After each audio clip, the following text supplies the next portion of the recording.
Educational psychology brings together everything that I love: psychology, education, and problem solving. So I've always been really interested in how people learn and develop, and I wanted a career where I could really make a difference. So I really believe that parents are the experts on their children, so their input is essential. I make sure they're involved from the start, whether that's through meetings, phone calls, or just making space for them to share their concerns and experiences. I also try to break things down in a way that's manageable and practical. So sometimes I feel professional reports can be quite overwhelming. So when I write my reports, I try to explain things really clearly in language that everyone can understand. Our EPs are involved in our strategic meetings, and this collaboration is essential in providing the best outcomes. So in Essex, our initial thing that we always try to suggest is consultation. So that is where we use different types of questions to support the adults around a child or young person to really think about what's going on for a child or young person. What are the things that are going well and what are the things that are not going so well?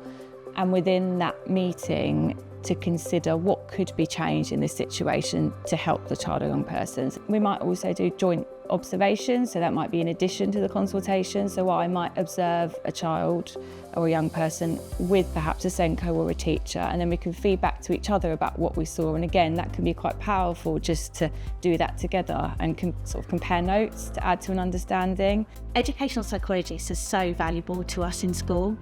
They bring expertise into the school, which even the most experienced teachers don't have. They give us the opportunity to think differently about a child or a group of children, and then we see the child in a different way. They're instrumental in designing interventions for our children. The best part of my job is definitely working with families and schools to really unlock a child's potential. Most important work is when schools are needing support or help through an identified critical incident. This is something that has happened in their school or in their school community that is often beyond what they're normally able to cope with. So it could be the death of somebody or it could be something associated around that. They know that support will be on hand pretty quickly to help them see them through the storm that they're currently facing, help their school, their community, their setting feel safer and more contained. And I think that's really important.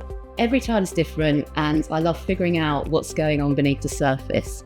I think I'd like to see sort of the profile of mental health raised even more. I'd like the confidence of our school staff to improve even more, to know that they are doing the right things around the wellbeing of children and young people. I think people that work in education are often extraordinary because it's a really hard job to do, so it requires that sort of extraordinary motivation to want to make a difference to the children and young people in Essex.